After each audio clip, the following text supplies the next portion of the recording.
শেখ হাসিনার পতনের পর থেকেই আলোচনায় ত্রয়োদশ সংসদ নির্বাচন। বর্তমান অন্তর্বর্তী সরকারের প্রধান উপদেষ্টা বলেছেন, আগামী বছরের শুরুতে হতে পারে জাতীয় নির্বাচন।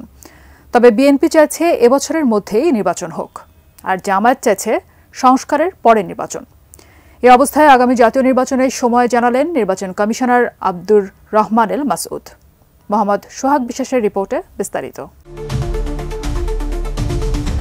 আগামী জাতীয় নির্বাচন কবে হবে এ নিয়ে এখনও কোনো স্পষ্ট বার্তা নেই সরকারের তরফ থেকে। প্রধান উপদেষ্টার সম্ভাব্য একটি সময়সীমার কথা জানালেও বিএনপি সহ বেশ কিছু রাজনৈতিক দলই এবছরের মাঝামাঝি সময়ে নির্বাচন নিয়ে আগ্রহী। ৩৫,০০০ কর্মী সমস্ত দেশে এখন ভোটার হালনাগাদের কাজ শুরু করেছেন। তারা বাড়ি বাড়ি যাবেন, তথ্য সংগ্রহ করবেন। যাদের বয়স ১/১/২০০৮-এ যাদের বয়স যাদের জন্ম বা তার আগে যাদের জন্ম, তারা এখন ভোটার হিসাবে নতুন ভোটার হিসাবে অন্তর্ভুক্তি পাবেন। সঠিক প্যাড আর সঠিক তথ্য দিয়ে এসব সামলে নিব এক হয়ে। Monalisa sanitary napkin.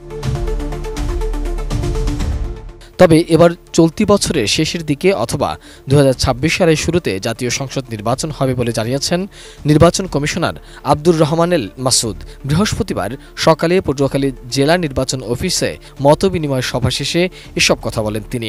যে এই যে ভোটার কার্যক্রম, এটাকে কিভাবে আরও গতিশীল করা যায়, কিভাবে নির্ভুল করা যায়, কিভাবে আরও সুষ্ঠু করা যায়, প্রধান উপদেষ্টা মহোদয় কর্তৃক ঘোষিত সময়ে অর্থাৎ ২০২৫ সনের ডিসেম্বর অথবা ২০২৬ সনের প্রথমাংশে যদি ভোট হয়, নিশ্চয় আইন শৃঙ্খলা পরিবেশ সুন্দর হবে।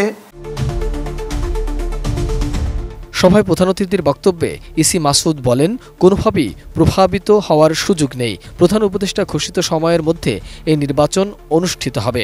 ভোট গ্রহণের পরিবেশ সুন্দরভাবে সৃষ্টি হবে। স্থানীয় নির্বাচন নয়, বরং এখন জাতীয় নির্বাচন নিয়ে কাজ করছে বলেও জানান ইসি।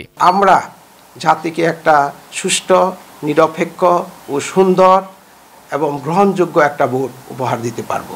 আমরা আপাতত ব্যালটের মাধ্যমেই নির্বাচন করার জন্য মানসিকভাবে প্রস্তুতি নিয়েছি। সত্যিকার অর্থে আমরা এখন জাতীয় নির্বাচন নিয়েই ভাবছি। কাজে জাতীয় নির্বাচনই যাতে সুষ্ঠুভাবে আমরা করতে পারি, সেই লক্ষ্যে আমরা এগিয়ে যাচ্ছি। বর্তমান সরকারের কাছে আগামী নির্বাচন নিয়ে সুনির্দিষ্ট রোডম্যাপ চায় বিভিন্ন রাজনৈতিক দলের নেতারা। মোহাম্মদ সোহাগ বিশ্বাস, এটিএন নিউজ, ঢাকা।